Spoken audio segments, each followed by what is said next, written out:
The Word of God is alive and powerful, sharper than any two-edged sword, piercing even to the dividing asunder of the soul and spirit and of the joints and the marrow, and is a critic of the thoughts and intents of the heart.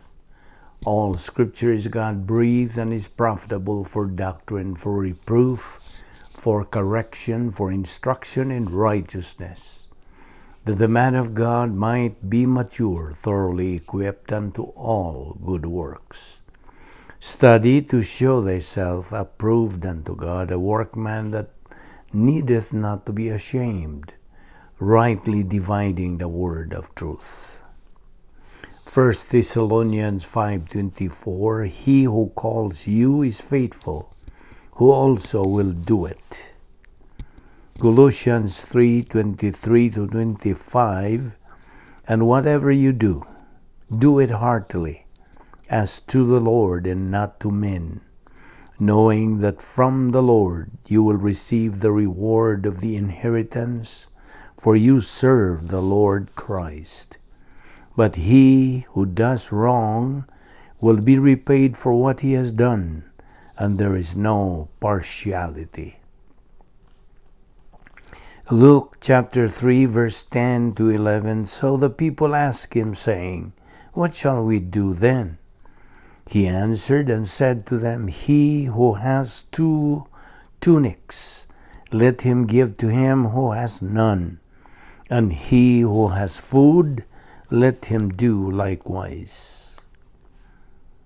John 15:4-5, Abide in me and I in you, as the branch cannot bear fruit of itself unless it abides in the vine, neither can you unless you abide in me. I am the vine, you are the branches. He who abides in me and I in him bears much fruit, for without me you can do nothing. Before we start our Bible study, nining adlaw gikinahanglan ang atong pagsunod sa atong routine. In fact, it is our SOP nga gikinahanglan ang atong paglimpyo sa atong kalag, pinagi sa paghingalan, sa pagsugid, sa atong mga salang nabuhat ning adlaw. Otherwise, kini makabalda lamang, makahimong babag sa atong pagabuhaton nga pagtuon sa pulong sa Dios. So, samas nandan, atong gamiton karon ang prinsipyo sa 1 John 1:9 nga nagaingon sa in English, if we confess our sins, God is faithful and just to forgive us our sins and to cleanse us from all unrighteousness. Busa sa hilom, mag-andam tas tong kaugalingon. Apan na lang kanimo, dili magtutuo. Ang imong buhaton, dili kay pagsugid sa mga sala, kundi ang imong pagtuo kang Ginoong Hesukristo nga imong manluluwas. Acts 16:31 again, believe on the Lord Jesus Christ and thou shalt be saved. Let us pray.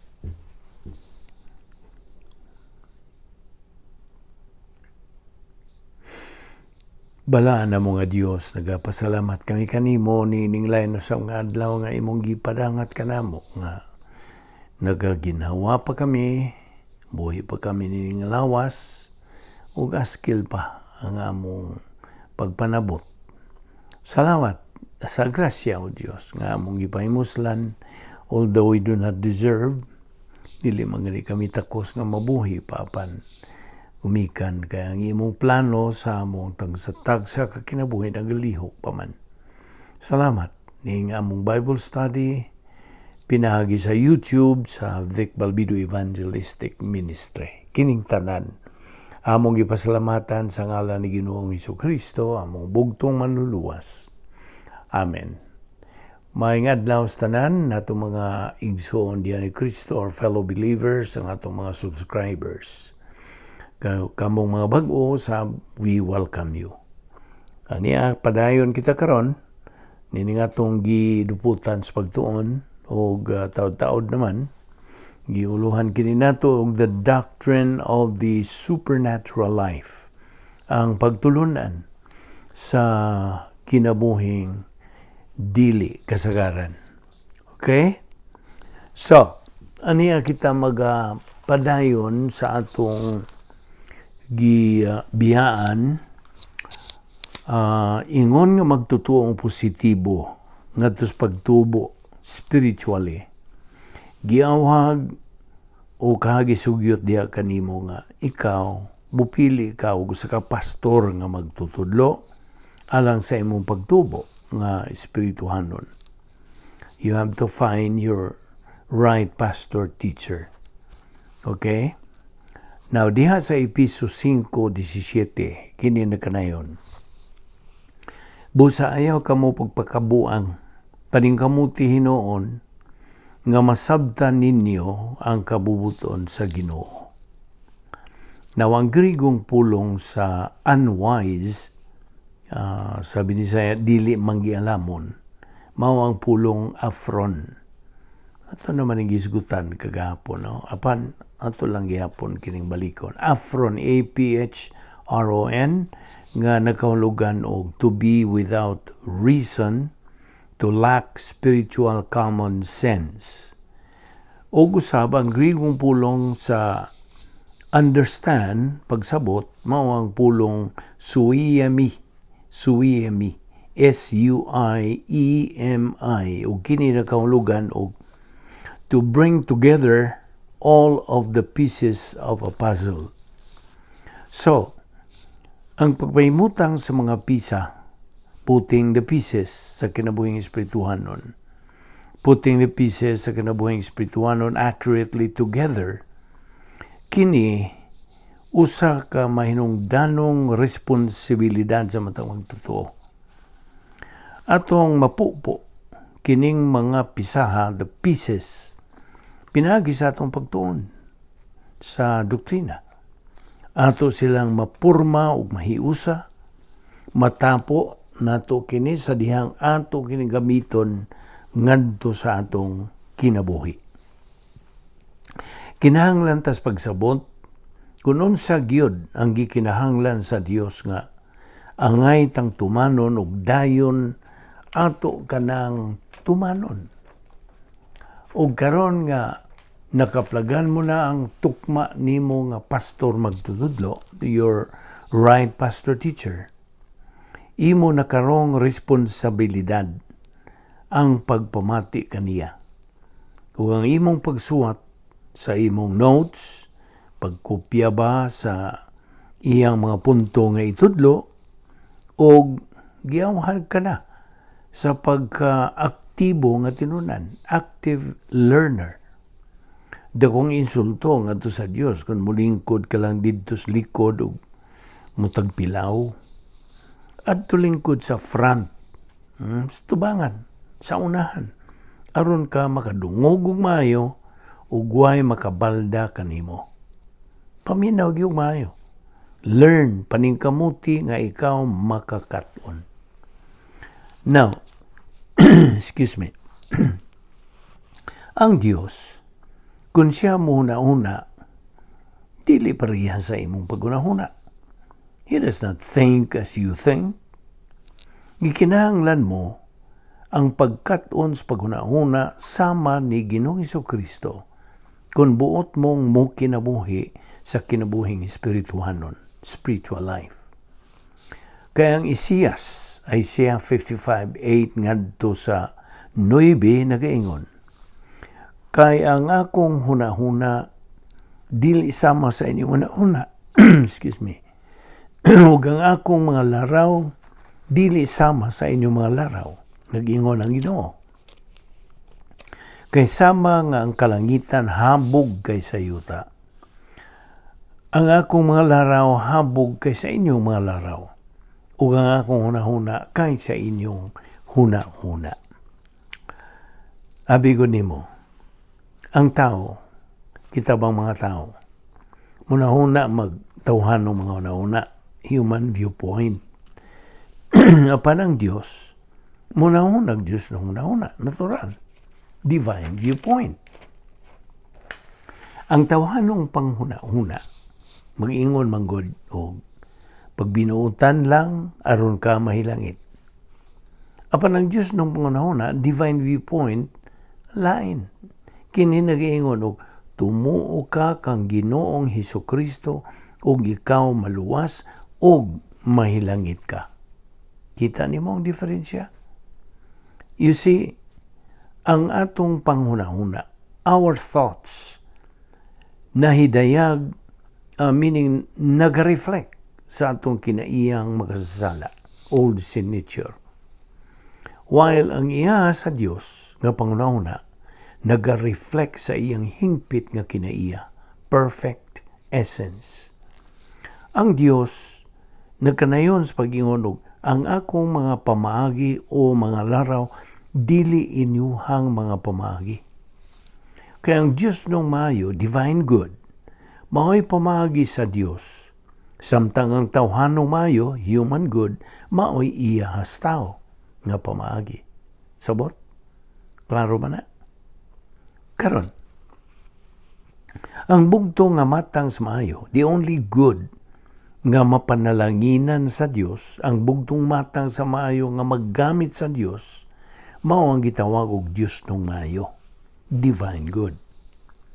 Now, pag baton og bukas nga pangunahuna karon, have an open mind niining bahina kay may nungdanon yun pagayo alang sa atong Kristohanong pagkinabuhi. It's very essential o very critical kining doktrinaha. Okay.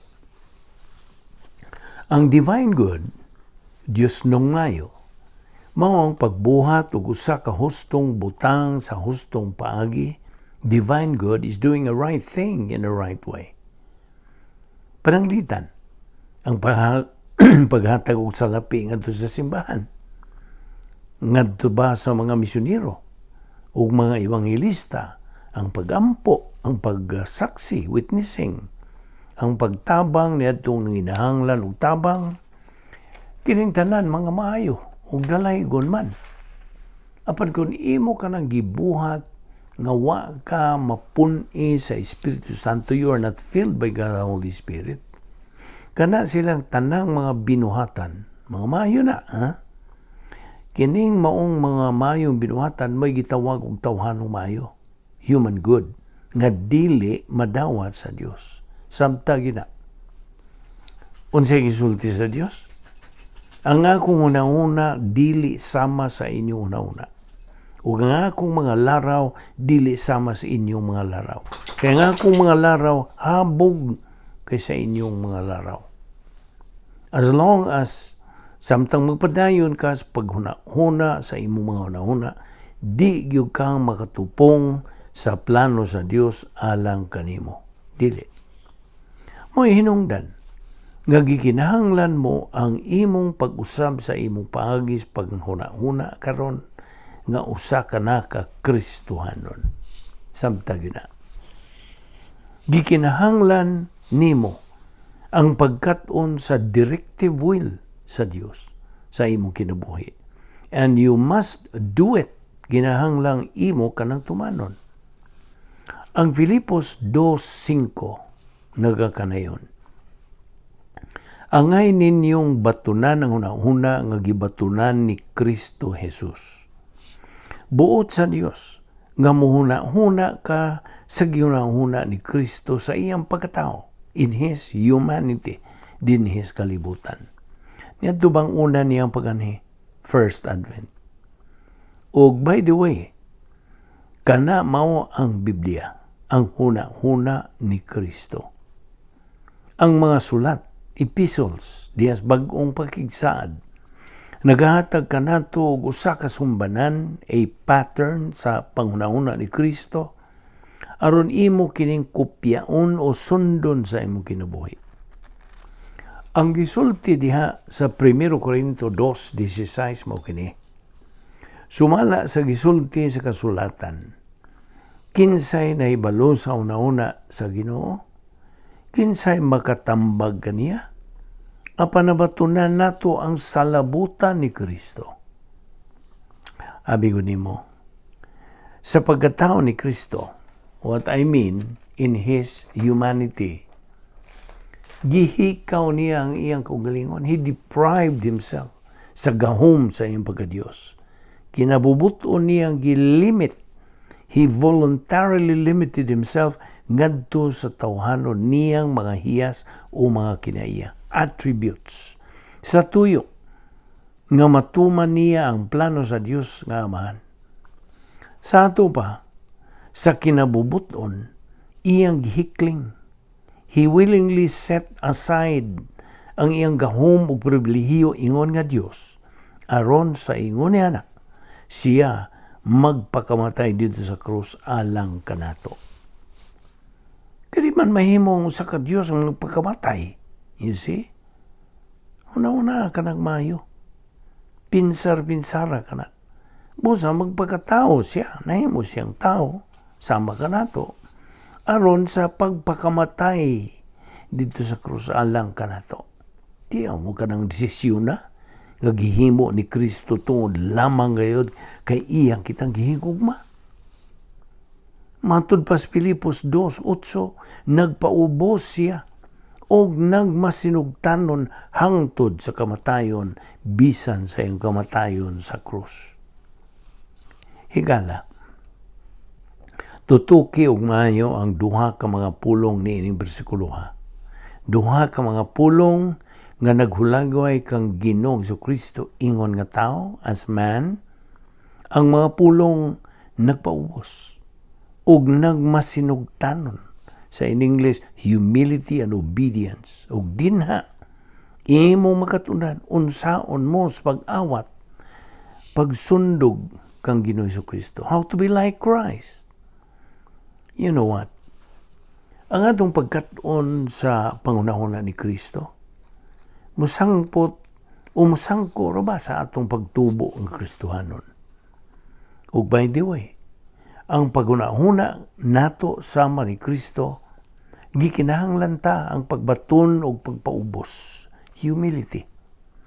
Ang pagka mapahiubsanon, humility. Usa ka autoridad o pagkaway pagkamatinahuron.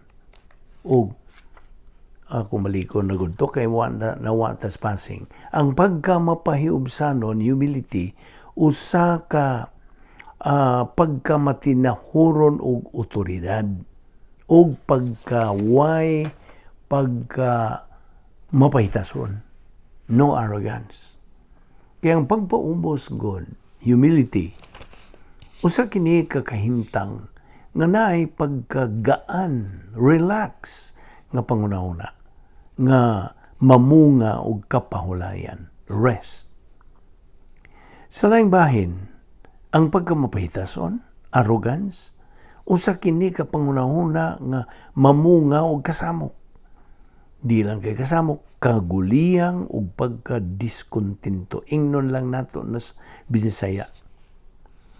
Kay numduman ta, ngang pagkamapahitason, mao'y misintensya ni Satanas ngadto sa linaw sa kalayo. Nundong ka.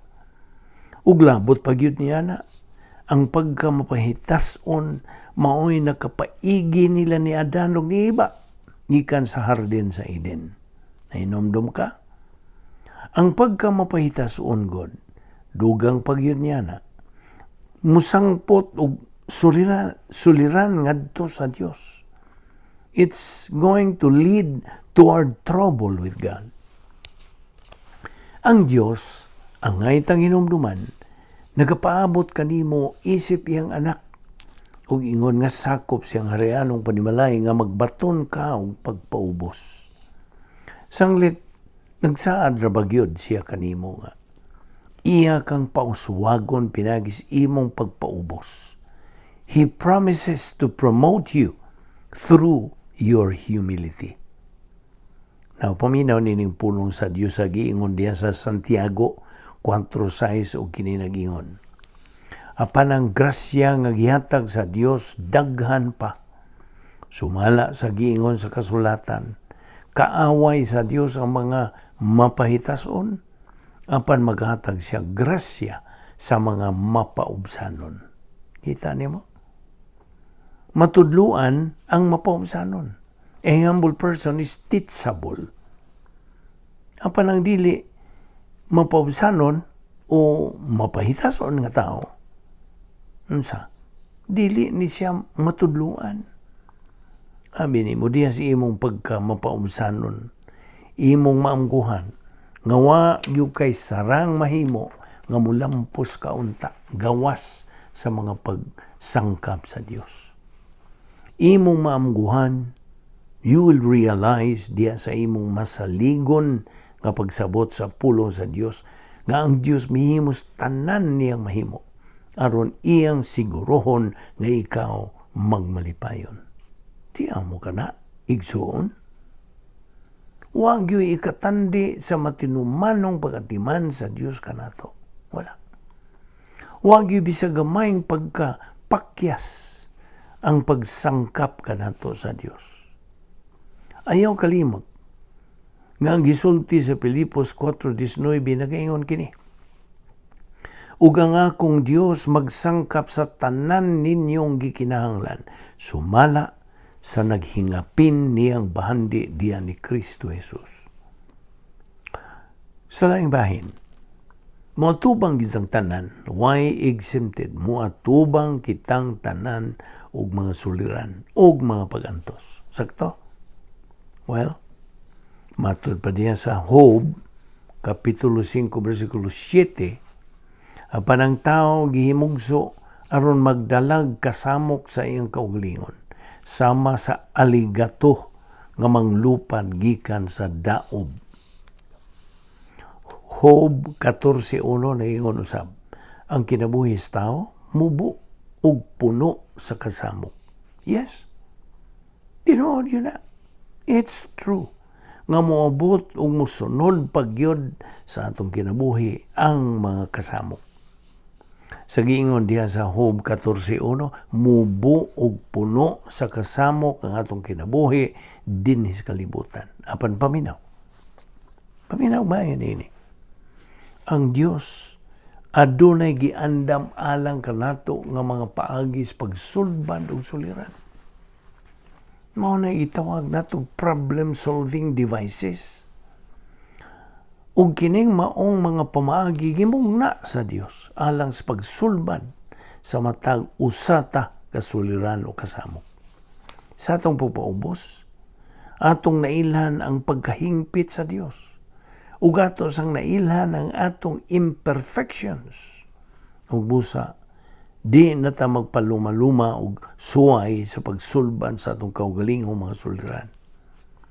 Ug lambot pa, di magyud ta makasulbad sa mga suliran. Ug nga ang Dios di lang kay makasulbad siya niini, siya pag yung mahibawas pag-atiman niini nila sa hingpit. He takes care of them perfectly. Pinaagi ug katingalahan pag yung mga pamaagi nga di nimo maisip.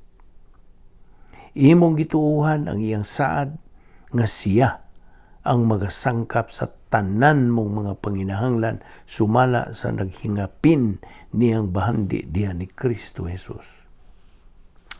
Sa laing bahin, gubot og puno sa mga kagulihang ang kinabuhis mga dili magtotoo. Usta? Ang mga dili Kristohanon, puno ni sila mga kagubot, kagulihang sa kinabuhi. Ang ilang kinabuhi, mo ni gitawag in English og rat race, meaning na kanang pag ginukdanay sa lang pakigbisog sa kinabuhi, sanglit maningkamot man gina sila sa pagtagad sa ubang tao kunuhay, una ba sila makahuman pagatiman sa ilang kaugalingon. Ingon nga magtotoo, di ka na kinahanglang magkinabuhi nga na ka ng padayon nga kagulihang o kagubot. Sa dihang nailhan mo, nga ang kaluwasan nga imong naangkon nakapagawas na kanimo gikan sa merkados mga ulipon sa sala, slave market of sin, mahimo mo na ang pag-relax dihas mga pagsangkap sa Dios. Pinaagi kang Kristo o nagpagawas na kanimo gikan sa mga kabalaka sa umaabot ng mga adlaw. Ang Mateo 6:34 nagkanayon, busa ayaw kabalaki ang musunod nga adlaw. Kayong tinuod, ikaw ra manggoy naghimog lisod sa imong Kristohanong kinabuhi. Ikaw ra. Wa man gilisod sa yano nga sugo sa pagkat-on o pagpaubos. Hinoon, kundi nimo ugmaron ang espirituhanong kahanas nga mukabot ngadto sa pagpaubos nan imong gitugutan diha ang pagkaarugante nga motubo kini siya ug imo na hinuong gihimo nga complicated ang imong kinabuhi. Nasabot ka? Kung na-complicated ang imong kinabuhi, kung gibati nimong gipunayan kag hatag og labad sa nan, makaingon ko diha nimo nga wa gyud di ay nimo masabti ang prinsipyo sa faith rest drill. Paagi kinis pagtuo nga nagda og kapahulayan nga mao ang katulong problem solving device nga gisangkap sa Dios kanato mga Kristohanon. Higala, kung imong tugutan ang pagkaarugante, nga mupulis pagpaubos, diyan sa mong kinabuhi, musugod karabas pagpangitang tawhan ng mga solusyon, inay just nun nga mga solusyon. Yes, di man nina. Kaya binimo, ang pagkaarugante, ang mapahitason, arrogance, mag-isip ni siya nga, naagyo mas sayon nga solusyon kaysa adlaw-adlaw nga pagtuon sa pulong sa Dios. Naibaw ka? Ang kanunayng puntarya sa pagkarugante, mao ang problema. Samtang pikas nga bahin, ang puntarya sa pagpaubos, mao ang solusyon. Solusyon sa Dios ka na. Di man nainomdong ka ba niya itong prinsipyo nga, itong gibarugan nga, itong pahinumdong kanimo sa makadaghan? Human solution is no solution. Only divine solution is the real, genuine solution. Ayaw na nakalimti. Di man nga ang pagkaarugante, nagapadayag kini siya iyang kaugalingon in many ways. Apil na niya na ang iyang pagrebilde batok sa autoridad. Bisan pa ang mga iladong mga magtutuo silang panahon, naisukamod gyud sila. Naisukamod man gani sila sa ilang panahon. Nining sa pagkarugante. Sala man na pagkamapahitason. Ginamit ang malig-on nga pagtuo kadto si Moises, mo'y nangus mga Israelinon pahilayo sa Ehipto. Iyang gisaligan ang Ginoo bisan pag ang pulang dagat, the Red Sea diha sa ilang atubangan ug ang mga kasundaluhang Ehiptohanon didto sa ilang likod. Gimanduan ni Moises ang gipangkuyawan nga mga Israelinon sa dili pagkataranta, to not panic, kundi sa iyong pag-ingon ngadto kanila, ayaw kamukadlok. Pabilin sa inyong namutangan og tan-awa sud-o nga ang buhaton sa Ginoo nining adlaw aron pagluwas kaninyo. Sa in English, stand still, behold the deliverance of the Lord. The Lord will fight for you today. Exodus 14:13. So gibahin sa Dios ang pulang dagat. God parted the Red Sea. Ug iyang giluwas sila. Human mo labay ang kapid-an ka mga tuig didto sa gitawag og Meriba. Kini si Moises tungod kay giabot siya sa pagkaarugante. Ngabot gyud diha kaniya. Misupil sa direkta nga mando sa Dios nga pasultihon kini siya ngadto sa kabato aron gikan yadto mubuhagay unya ang tubig alang sa gipang-uhaw nga mga Hudiyo. Exodo 17. Resulta nitong iyang pag-arugante ug paghimo niya niyadtong daotang desisyon, wa na hinuon siya tugutis pagsuod sa yuta sa saad, promised land. Si Apostol Pablo ang nagsuwat sa nabantog ng mga doctrinal epistles diha sa Biblia, miatubang usab sa problema sa pagkarugante. Sa dihang misupak siya sa Dios sa dili niya pag-adto sa Roma, suma sa gimando kaniya sa Dios. Inay nagtuman siya sa pag-adto sa Jerusalem. Nanas mga buhat 18. Tungod niya itong dautan niyang desisyon. Ang nahiaguman niyang resulta niyadto mao nga siya gidakop ingon nga binilanggo o gipada dito sa Roma nga kinadinahan in chains. Diha sa 1 Pedro 5:5 ngadto sa 6 nagaingon kini. Kontra sa Dios ang mga garbuso, ambot mga arugante. Apan maluoy siya sa mga mapaubsanon. Busa, pagpailalom kamo sa gahom sa Dios aron magtuboy siya kaninyo sa panahon nga iyang gitakda. Prinsipyo. Ang tawhanong mga solusyon, maisip nga dili solusyon. Ang Dios nung nga solusyon, maoray matuod nga solusyon. Mo to akong gi-quote di padugay. Human solutions are no solution. Divine solutions are the only genuine, true solution. Ang karon sa atong pagpadayon sa paghisgot na bahin niini, sa makadagang higayon matag adlaw kinahanglan tas pagpili, dapig ba kita sa Dios o supak ba kita kaniya. Kung mohimo tanining pagpilia, inubanan sa pagkarugante atong gipili ang atong solusyon o ang kadulong sa pagkaway solusyon. Apan kung kining pagpilia ubanan tag pagpaubos, atong gipili ang hingpit nga solusyon nga iha sa Dios. God's perfect solution. Nga mao ang pagpuno kanato sa Espiritu Santo. Ang atong paggamit sa doktrina diha sa atong kalag, paggamit sa 10 problem-solving devices ug uban pa, o atong gibutang atong kaugalingon sa kamot sa Dios. Dinhi lang una kita kuto atong ipadayon ni ugma. Okay? So ayaw sipyat sa sumpay niini. Aron imog yung katunan o matuhog ang unod niini. Magampo ta. Balaan na mga Dios, nagapasalamat kami kanimo sa imong grasya nga mong gipahimoslan nini nga adlaw. Pagtuon sa imong balaang pulong. Hinaot nga kini mahimong panalangin sa among kinabuhi. Nga magamit dugang nga kamatuoran nga napundo na din sa among kalag, among idugang kini aron sa among pag-atubang sa bisag unsang circumstances kinabuhi. Salamat sa imong pagkamatinumanon sa imong mga saad.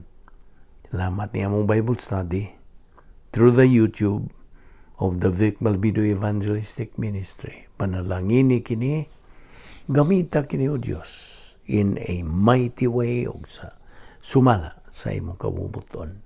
Kining tanan among gipasalamatan sa ngalan ni Ginoong Hesukristo. Amen.